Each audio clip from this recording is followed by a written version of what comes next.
एक और success story के साथ हम लोग हाजिर हैं। जावेद इकबाल साहब का वीज़ा स्पेन का लगा है, स्पेन का वीज़ा इनका लगा भी है और ये ट्रैवल भी कर रहे हैं। वैसे हमारे देखने वालों को ये बताइएगा आपका ताल्लुक कहाँ से है, बिजनेस किस चीज़ का आपका, और आपका एनटीएन कब से बना हुआ है। ये शेंजन के लिए आए थे तो इनको मैंने कहा नहीं, पहले आप जो है वो साउथ अफ्रीका को ट्रैवल कर लें, आपके ट्रैवल हिस्ट्री कोई नहीं है तो आप इसके बाद जो है शेंजन के चले जाइए, किसी अच्छे कंट्री की नहीं थी। तो फिर इनका साउथ अफ्रीका का वीज़ा जो अप्लाई किया, अल्हम्दुलिल्लाह साउथ अफ्रीका का वीज़ा भी जो है इनका जो है वो ग्रांट हो गया था। उसके बाद फिर हमने इनको स्पेन का सजेस्ट किया कि आप स्पेन का वीज़ा जो है वो प्रोसेस करें, और स्पेन का वीज़ा जो है फिर प्रोसेस हुआ और वो इनका वीज़ा ग्रांट हो गया। जब ये सब बैंक स्टेटमेंट आपकी कंपनी नेम की थी या पर्सनल थी? आपको वहाँ सियालकोट में अपॉइंटमेंट बुक हुई थी या यहाँ आना पड़ा? आपका वीज़ा पेश कब हो गया, कितने अरसे में इसका जवाब आया? ट्रैवल प्लान वगैरह गुजर चुका हुआ था और हमने आपको ये भी कहा था कि आप उसको एम्बेसी को ईमेल करें। जी बिल्कुल बोला था आपने, ठीक है ना। और उसके बाद फिर एम्बेसी ने क्या मांगा था? हम मेरी टीम का रिस्पांस कैसा था? ये लोग प्रोफेशनल है कि बस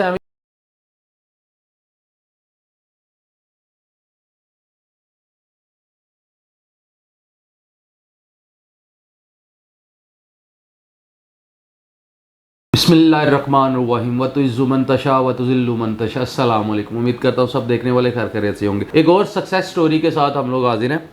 जावेद इकबाल साहब का वीज़ा स्पेन का लगा है, स्पेन का वीज़ा इनका लगा भी है और ये ट्रैवल भी कर रहे हैं। ट्रैवल करके आगे फिर ये इन्होंने हमसे मुलाकात की है। इन्होंने कहा चले आपसे मिलने, बल्कि डायरेक्ट जो है ये अभी स्पेन से जो है वापस आ ही रहे हैं और सीधा हमारे पास आ गए। इन्होंने कहा जी अपना एक्सपीरियंस भी मैं आपके लोगों के साथ शेयर करूं। इनसे बात करते हैं, इनके प्रोफाइल के बारे में जानते हैं। अस्सलाम वालेकुम सर। वालेकुम सलाम सर, कैसे हैं आप? सर ठीक ठाक। जब ऐसे हमारे देखने वालों को ये बताइएगा आपका ताल्लुक कहाँ से है? जी मेरा ताल्लुक सियालकोट से है। सियालकोट के रहने वाले हैं? सियालकोट के रहने क्या वाला बिजनेस किस चीज़ का आपका? मेरा ग्लव्स का, लेदर का है, ग्लव्स, वर्किंग ग्लव्स का है। और आपका एनटीएन कब से बना हुआ है? 2022 से। 2022 से। क्योंकि आपका एनटीएन हमने बनाया था। ये जब हमारे पास आए थे इनका एनटीएन नहीं था तो हमने इनका एनटीएन जो है वो पहले बनवाया था। जब ऐसा आप हमारे पास किस कंट्री के लिए आए थे? शेंजन के लिए आया। शेंजन के लिए आए थे। और मैंने आपको ये रिकमेंड किया था कि आप पहले साउथ अफ्रीका का करवा लें। साउथ अफ्रीका कराए। ये हमारे पास आए थे, इनका एनटीएन नहीं था, इनका एनटीएन बनाया है। ठीक है, क्योंकि जो भी कस्टमर आता है हम ये नहीं करते कि उनके डॉक्यूमेंट ले और उसको अप्लाई कर दिए। उस डॉक्यूमेंट में अगर कोई डेफिशिएंसी है, कोई कमी है तो हम पहले उसको पूरा करते हैं और उनको थोड़ा सा इंतजार करवा लेते हैं। इनका एनटीएन बनवाया था, हम ही ने बनाया था। यहाँ पे आपका एनटीएन वगैरह सारी चीज एनटीएन बनाया। उसके बाद ये शेंजन के लिए आए थे तो इनको मैंने कहा नहीं, पहले आप जो है वो साउथ अफ्रीका को ट्रैवल कर लें, आपके ट्रैवल हिस्ट्री कोई नहीं है तो आप इसके बाद जो है शेंजन के चले जाइए, किसी अच्छे कंट्री की नहीं थी। ये ट्रैवल आपने कौन कौन सी का किया हुआ है कंट्री का? Saudi Arabia. बस सऊदी अरेबिया से उन्होंने ट्रैवल किया हुआ। तो मैंने उनको कहा था कि आपके किसी बड़े कंट्री की ट्रैवल हिस्ट्री आप पहले साउथ अफ्रीका को कर लें और उसके बाद आप स्पेन में चले जाइएगा। तो फिर इनका साउथ अफ्रीका का वीज़ा जो अप्लाई किया, अल्हम्दुलिल्लाह साउथ अफ्रीका का वीज़ा भी जो है इनका जो है वो ग्रांट हो गया था। ये देखिए, ये साउथ अफ्रीका का वीज़ा इनका, ठीक है। और ये आप साउथ अफ्रीका भी ट्रैवल करके आए थे। उसके बाद फिर हमने इनको स्पेन का सजेस्ट किया कि आप स्पेन का वीज़ा जो है वो प्रोसेस करें, और स्पेन का वीज़ा जो है फिर प्रोसेस हुआ और वो इनका वीज़ा ग्रांट हो गया। जब ये सब बैंक स्टेटमेंट आपकी कंपनी नेम की थी या पर्सनल थी? नहीं, पर्सनल थी मेरी। पर्सनल बैंक स्टेटमेंट थी। आज अच्छा ये बताइए, आपने किस डेट पे बुक किया था इसकी अपॉइंटमेंट? कब डेट, कौन सी डेट की थी? 3/1/2025। 3/1/2025 की अपॉइंटमेंट। और आपको अपॉइंटमेंट भी हम नहीं लेके दी थी? बिल्कुल आपने दी, क्योंकि आपको पता है आजकल स्पेन जो है वो आपकी एक लाइव पिक्चर ले रहा है। ठीक है, और उस लाइव पिक्चर पे हमने आपका प्रोसेस सारा करवा के दिया था। आपको वहाँ सियालकोट में अपॉइंटमेंट बुक हुई थी या यहाँ आना पड़ा था? नहीं, सियालकोट में। सियालकोट। देखिए, अपॉइंटमेंट के लिए होता ही है कि आपने स्पेन की अपॉइंटमेंट अगर आप बुक करनी है तो उसके लिए आपको लाइव जो है कैमरे के आगे बैठना और फिर पिक्चर उतारनी। ये सियालकोट में थी, हमने इनके लिए सारा सिस्टम अरेंज करके इनको सियालकोट में जो है वो करके दी थी अपॉइंटमेंट।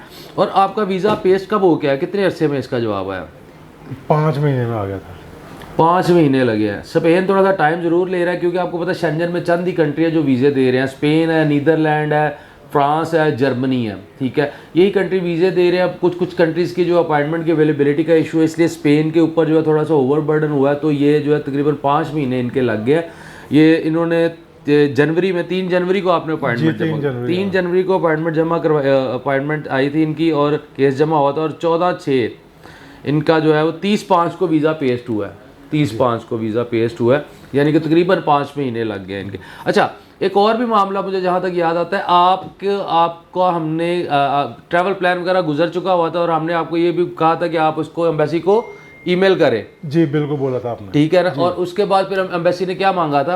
एम्बेसी ने पेपर मांगे थे, टिकट मांगी थी, रिटर्न टिकट फ्रेश मांगी थी, आपका ट्रैवल प्लान मांगा था, होटल बुकिंग थी, इनका इंश्योरेंस। प्लान सारी चीजें एक्सपायर हो चुकी हुई थी। हम कस्टमर को गाइड करते हैं, जब आपका प्लान एक्सपायर हो जाए तो फिर आप एम्बेसी को जो है ना ईमेल किया करें। जब आप उनको एक ईमेल करते हैं, फॉलो अप ईमेल करते हैं, तो एम्बेसी रिप्लाई करती है। फिर एम्बेसी ने रिप्लाई किया कि हमें ये डॉक्यूमेंट दे दें, सेकंड डे कर दिया था, सेकंड डे रिप्लाई कर दिया, और ये डॉक्यूमेंट इनको जो थी, टिकट थी, इनका होटल था, इनका जो है वो इंश्योरेंस थी, जो चीज़ें भी एक्सपायर हो चुकी थी वो सारी हमने इनको फ्रेश बना के दी हैं। और उस पर आपको कोई एक्स्ट्रा चार्ज तो नहीं किया? कोई चार्ज नहीं किया। वरना अक्सर यही लोग करते हैं कि जी अब नया वो तो खत्म हो गया, अब नई चीज़ें बननी है तो नए पैसे दे। नहीं ऐसे ही है, कोई चार्ज नहीं आपसे एक्स्ट्रा किया।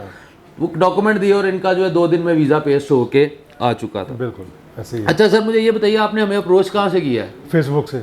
सर फेसबुक पे तो इतनी दुनिया पड़ी हुई है, तो बाबास ट्रैवल ही क्यों? नहीं, बाबास ट्रैवल देख रहे हैं हम तो, वो चल ही बहुत रहा है। अच्छा जी, बाबा सर, ट्रैवल आप लोगों की वजह से ही चल रहा है ये। नहीं, आपकी वजह से चल रहा है, आप चला रहे हैं तो चल रहा है ना सर, कि आपकी आप काम सही कर रहे हैं। हम कोशिश करते हैं, करने वाली अल्लाह पाक की जात है, अल्लाह पाक की इज्जत दे रहा है। बस हम लोग तो सिर्फ ये होता है कि नेक नीति के साथ काम को लेके चल रहे हैं कि किसी बंदे को जैसे आप आए थे, आपका एनटीएन नहीं था, आपको कहा कि भैया पहले एनटीएन बना लें, पहले आप छोटे कंट्री को ट्रैवल कर ले, फिर आप बड़े में जाइएगा। वरना लोग ये कहते हैं, इवन कैसे भी मेरे पास लोग आते हैं, कहते हैं जी हमारा फ्रेश पासपोर्ट था, बैंक स्टेटमेंट बैलेंस नहीं थी, एनटीएन नहीं था, मैं कनाडा अप्लाई करा दिया है और वीज़ा रिफ्यूज हो गया।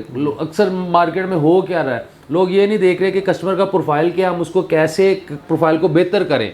वो सिर्फ जो जैसे ही कस्टमर आता है, सिर्फ अपनी चंद पैसों की फीस लेने के चक्कर में जो कस्टमर का केस और प्रोफाइल सारा खराब कर देते हैं। यहाँ पे बाबास ट्रैवल पे इस तरह का कोई काम नहीं होता।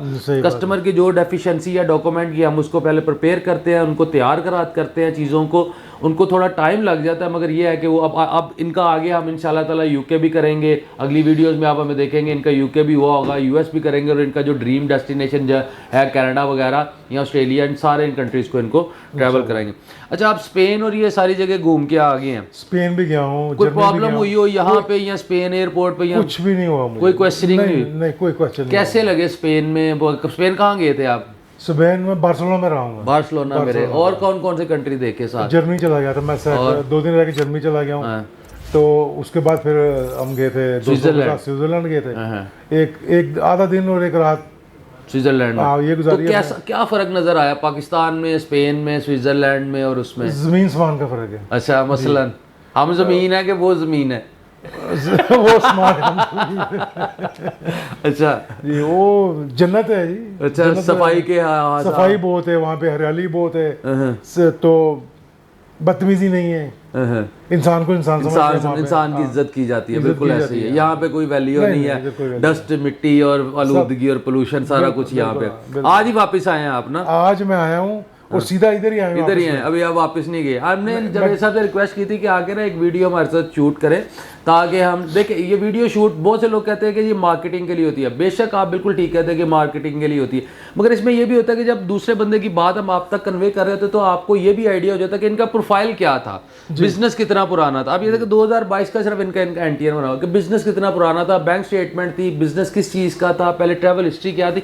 इस प्रोफाइल, ये प्रोफाइल आप लोगों तक पहुँचाने का मकसद ही होता है कि आपको भी कुछ आइडिया हो जाता है अपने प्रोफाइल के अकॉर्डिंग कि अगर इस पर इनके प्रोफाइल का और आपका प्रोफाइल को मैच कर रहा है या कोई इस तरह मिलता जुलता है, तो हम लोग भी वीज़ा अप्लाई कर सकते हैं और हमें भी वीज़ा ग्रांट हो सकता है। तो ये मकसद होता है वीडियो में। तो ये डायरेक्ट इनसे रिक्वेस्ट की थी, उस वक्त आ नहीं सके, ये डायरेक्ट चले गए घूमने के लिए, क्योंकि आपको पता है स्पेन जो है बड़े शॉर्टर टाइम का वीज़ा जो है वो ग्रांट कर रहा है। तो ये घूमने के लिए चले गए। तो घूमते हुए वापस जब आया तो उन्होंने कहा जी पहले मैं बाबास ट्रैवल, इवन कि इनके बैग शैग भी अभी बाहर ही पड़े हुए थे, तो उन्होंने कहा पहले मैं इनसे मिलके तो फिर जो है वो जाऊँगा। अच्छा, जब ऐसा हम, मेरी टीम का रिस्पॉन्स कैसा था? ये लोग प्रोफेशनल है कि बस एम ही बैठे? नहीं, माशाल्लाह प्रोफेशनल है। आपको किसी किस्म की कोई परेशानी का मसला हुआ हो कि जवाब नहीं देते, ये है वो है? नहीं, जब भी कॉल की है उन्होंने मैसेज पे जवाब दिया है, प्रॉपर रिस्पॉन्स दिया। बिल्कुल प्रॉपर रिस्पॉन्स दिया। देखने वालों को क्या रिकमेंड करेंगे कि हमारे पास आना चाहिए, नहीं आना चाहिए? बिल्कुल आना चाहिए, 100% आना चाहिए यहाँ पे। अच्छा, बिल्कुल आना चाहिए अपने वीज़ास को प्रोसेस करें। जो लोग प्रॉपर ट्रैवल करना चाह रहे हैं वो लोग आए, प्रोसेस कराएं केस को और काम कराएं अपना। बहुत अच्छा काम होता है यहाँ पे। Sir thank you so much, जज़ाकल्लाह। आपने बात सुन ली जावेद साहब की जी। इन्होंने फ्रेश पासपोर्ट था, फ्रेश पे मुराद ये कि सऊदी अरेबिया का सिर्फ ट्रैवल किया हुआ था। और इनका 2022 में हमने खुद जो है वो एनटीआर रजिस्टर्ड करवाया था। ये हमारे पास आए थे, इनका एनटीआर नहीं था, एनटीआर रजिस्टर्ड किया हमने। उसके बाद इनको ये कह रहे थे शेंजन में, तो हमने इनको रिकमेंड किया था कि आप शेंजन डायरेक्ट नहीं करें, आप किसी पहले एक कंट्री को ट्रैवल कर लें। साउथ अफ्रीका का वीज़ा अप्लाई करवाया, साउथ अफ्रीका का वीज़ा लगा, वो ट्रैवल किया इन्होंने। उसके बाद जो है फिर हमने इनको शेंजन स्पेन में अप्लाई किया और वो भी वीज़ा लग गया और अल्हम्दुलिल्लाह इन्होंने ट्रैवल कर लिया। इनका ग्लव्स का बिजनेस है, 2022 से एनटीएन बना हुआ है, ठीक है। सिर्फ और सिर्फ मेरे ख्याल से 2 साल पुराना इनका एनटीएन है और ये सियालकोट के रहने वाले हैं। आप लोग भी अगर कोई भी अपना वीज़ा प्रोसेस करवाना चाहते हैं हमसे तो हमारी हेल्पलाइन पे कॉल कर सकते हैं 0421178614। दूसरा नंबर है 0311178614। इस नंबर पे आप कॉल भी कर सकते हैं और व्हाट्सएप मैसेज भी ड्रॉप कर सकते हैं। जो लोग नहीं आ सकते वो इस नंबर पे अपने डॉक्यूमेंट ड्रॉप कर दें व्हाट्सएप के थ्रू। मेरी टीम मुझसे सजेशन लेके आपको गाइड कर देगी कौन सी कंट्री के लिए आपको करना चाहिए। और बेहतर ये है कि अगर आप अपने डॉक्यूमेंट लेके ऑफिस विजिट कर लें तो सबसे बेहतर है मेरी आपसे 1-to-1 जो है मुलाकात हो जाएगी, मैं आपके डॉक्यूमेंट्स को देख भी लूँगा। और एक ब्रांच हमारी लाहौर में है, गोहर सेंटर, वहादत रोड, मुस्लिम टाउन मोड़ पे। एक ऑफिस हमारा जो है वो कराची में ख़ियाबान जामी पे DHA फेज़ 2 एक्सटेंशन पे है और एक ऑफिस जो है G11 मरकज़ इस्लामाबाद में है हमारा अलगफ्फार मॉल में। तीनों ऑफिस में डिफरेंट डेज़ में मैं अवेलेबल होता हूँ। जो लोग आना चाहते हैं, मुलाकात करना चाहते हैं, मिल सकते हैं। अपना बहुत ज़्यादा ख्याल रखिएगा। Thank you so much. अल्लाह हाफिज़।